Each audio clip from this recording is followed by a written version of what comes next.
துளையிட்டால் ரத்தம் கக்கும் மரம். நிஜமாதாங்க, இது என்னங்க இப்படி வருது, மனுஷனுக்கு வர மாதிரி வருது. இப்ப இந்த மரத்தை வந்து நம்ம ட்ரில் பண்ணி பார்ப்போம், வைரம் எவ்வளவு தூரம் வந்து ஃபார்ம் ஆயிருக்கு. ரெட் கலர் தூள் வருது பாருங்க, ரெட் கலர் தூள் வந்து வைரம். கெத்தா நிக்கும் ஒத்த மரம் வித்தா 2 கோடி.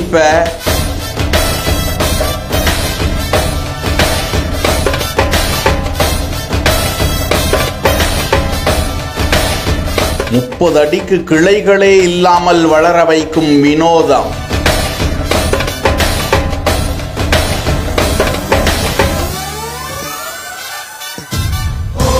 செம்மர வியாபாரத்தில் ஆந்திராவை பீட் செய்யும் தமிழக கோட்டை.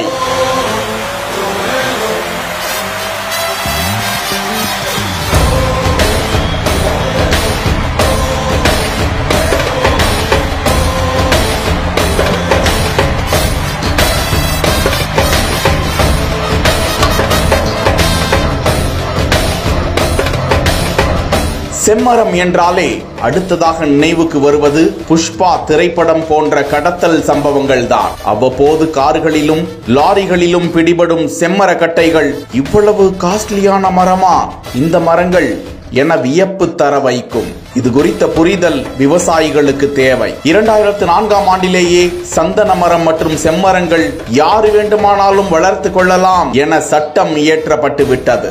ஆனால் அவர்கள் சொந்த பட்டா நிலத்தில் அதனை வளர்க்க வேண்டும். அதோடு கிராம நிர்வாக அலுவலரிடம் அந்த மரம் வளர்ப்பிற்கான அடங்கல் சான்று வாங்கி வைத்துக் கொள்ள வேண்டுமா? தொடர் ஏற்றுமதியால் அழிந்து வரும் மரங்களாக பார்க்கப்படும் இந்த மர வகைகளை தமிழ்நாட்டில் இருந்து 60 டன் தான் ஏற்றுமதி செய்ய வேண்டும், ஆந்திராவில் இருந்து 100 டன் தான் ஏற்றுமதி செய்ய வேண்டும் என ஐநா கட்டுப்பாட்டில் உள்ள சைட்டிஸ் நிறுவனம் உத்தரவிட்டிருந்த நிலையில் அதனை எதிர்த்து வழக்காடி தமிழகத்தில் இருந்து 900 டன் ஏற்றுமதி செய்யலாம் என உத்தரவு பெற்றிருக்கிறார்களாம். இந்த நிலையில் மேற்கண்ட சான்றுகளுடன் அவற்றை தங்களது விளைநிலத்தில் பயிரிட்டு ஏற்றுமதி செய்வதில் எந்த பிரச்சனையும் இல்லை என்று தெரிகிறது.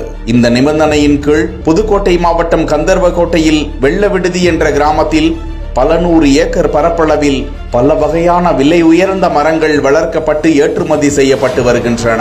முக்கியமாக ஆந்திராவின் வைரம் பாய்ந்த தரமான மரங்களில் இருந்து செம்மர விதைகளை வாங்கி வந்து கந்தர்வகோட்டை, திருச்சி, மண்ணச்சநல்லூர், கல்பாளையம் உள்ளிட்ட இடங்களில் விதைத்து செடிகளாகவும் விற்பனை செய்யப்பட்டு வருகிறது. இந்த மரங்கள் வளர வளரதான் காசாம். ஆந்திராவில் அடர்ந்த வனப்பகுதிகளில் 60 ஆண்டு செம்மரங்கள் கூட இருக்கின்றனவாம். அவை மிகுந்த வைரம் பாய்ந்த மரங்களாக இருக்கும் என்று விவசாயி கணேஷ் கூறுகிறார். மேலும் தன்னிடம் உள்ள மரங்கள் 12 வருடம் கடந்து 30 அடி உயரத்திற்கு வளர்ந்து இருப்பதாகவும் அதில் குறிப்பிட்ட அளவு வைரம் பாய்ந்து இருப்பதாகவும் அதனை துளையிட்டு காட்டும் போது அதிலிருந்து சிகப்பு நிற வண்ணத்தில் ரத்தம் போன்று வருவதை காண முடிந்தது. இப்படியும் அந்த மரத்தின் தரத்தை உறுதி செய்யலாம் என்றும் விவசாயி கணேஷ் கூறியுள்ளது குறிப்பிடத்தக்கது.